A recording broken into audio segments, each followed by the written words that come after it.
Hi Sir J262786. Sir, ito po yung actual video test ng order nyo. Colorful GeForce 1060 5GB.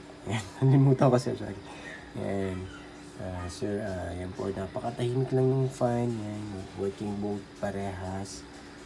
Tapos may 6-pin power connector, required po siya ng mga sa power supply. Sir, lagi po namin nire-recommend sa mga customer po namin. Yung power supply po dapat rated at branded lang po yung gamitin. Yung may 80 plus rating.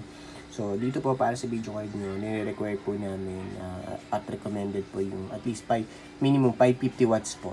Goods na po yun. Just in case mag-upgrade kayo ng mga fans, mga magad po.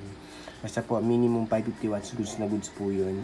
Ingat po tayo sa mga generic na 750 watts. Huwag po tayo sanang gumamit ng as much as possible. Rated at branded lang po na power supply yung gamitin natin para mas tumagal po yung video card natin at mga computer parts. Okay po. Yun lang po talaga. Kahit brand new pa yan or used yung video card nyo, mas importante po mag-invest tayo dun sa power supply natin. Pinakamaganda po yun. Okay? Yan po. Tapos ito. Ito yung per mark test natin. Ay, hindi. Pakita ko muna yung warranty sticker. Sir, meron po kaming 30 days warranty upon item recipient. Basta po, intact yung warranty sticker natin, hindi po binuksan, hindi po inalis. Pero pag inalis nyo po yung warranty sticker, void po yung warranty. Hindi po kami mag-accept ng warranty claims na binuksan po yung video card or inalis po yung warranty sticker po namin. Lahat naman po sir ng store ganun po. So, panote na lang po sir. Napaka-importante po niyan. Okay? Ayan. Tapos serial number. Kung hindi masyado readable dito, mamaya po. Focus natin yun. Ayan. Ito yung warranty sticker.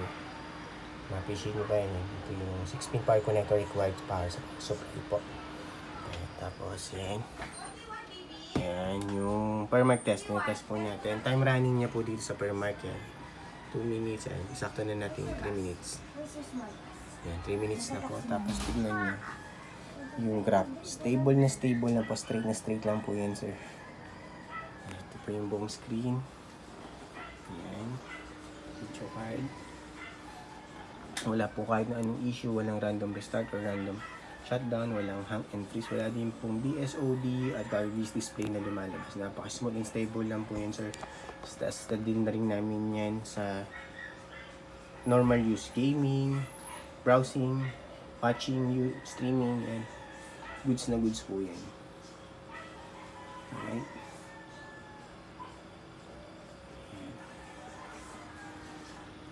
Time check po ulit na running siya. Yan, 3 minutes. 50, sakto na natin sa 3 minutes 50 seconds. Yan, yan. So, yun lang po sa test sa perma. All goods po yan, sir. Sir J262786. Alright, close ko na po ito. Ito, GPU-Z. Yan po. GPU, full details and specs niya po sa GPU-Z. Yan. NVIDIA GeForce GTX 1060, 5GB. Brand colorful. Sensor. Lahat naman po may reading hanggang baba. Tapos ito, MSI Afterburner software para makita nyo lang po. Bawat software, iisa lang po yung nadedetect niya yung video card para legit po tayo. Ayan. Ano lang po ito software? Any brands pwede pong gumamit niyan.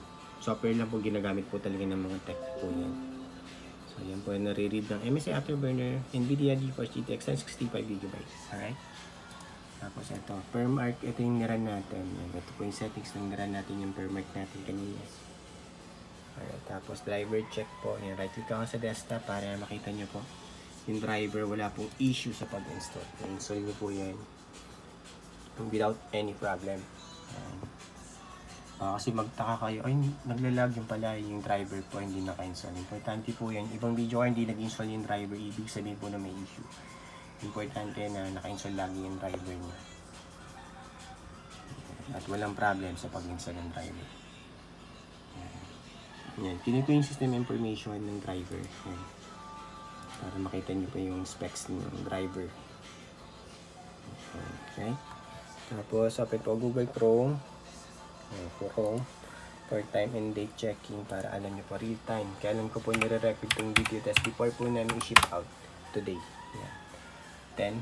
10 a.m. Sunday, August 3, 2025. Yan po yung current date and time natin today. Before po namin i-ship out, tinest po muna namin. Sasend po namin sa inyo yung link sa YouTube channel namin para mapanood nyo po ito. Okay. Isa pa, notab lang ako dito. PH time na. Yan, pag nag-google search na rin kayo ng time, lalabas na rin po yung real time. Ayan. Pero punta tayo sa website. Yan. So, same lang po. Yan, 10:10. Magte-10:11. 10:11 a.m. Sunday, August 3, 2025. Yan po yung current date and time natin. Before i-ship out, inas po muna namin para 200 shirt po tayo, ipapadala namin working po, walang any issue. Okay. Tapos pag gusto nyo po i-double check yung website kung legit at kung real time yan po, pwede nyo po puntahan yan yung website or at ito po din isa. Okay. Para ma-legit check nyo po kung legit at kung real time.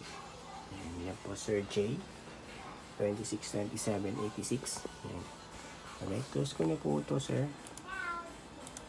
And shut down para ma-ship out na po namin itong order niya today.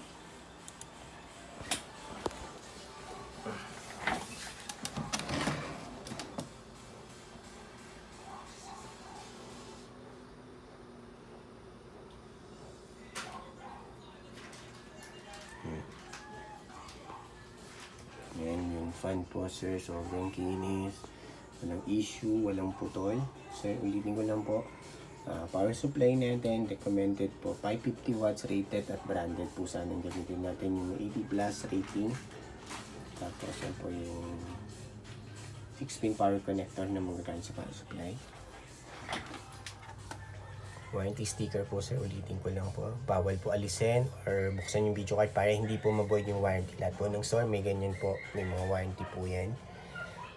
Tapos, serial number niya.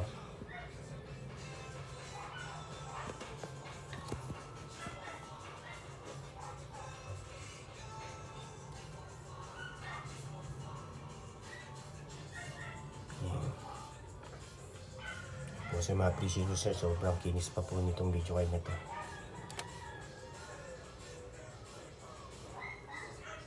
Kala nyo hindi ginamit. Yan. Lang siyang yung box, yung original box, pero ship po namin to ng safe and secure. Yung po yung guaranteed namin sa inyo. Yeah, okay, yun lang po, Sir J. Thank you po, bye.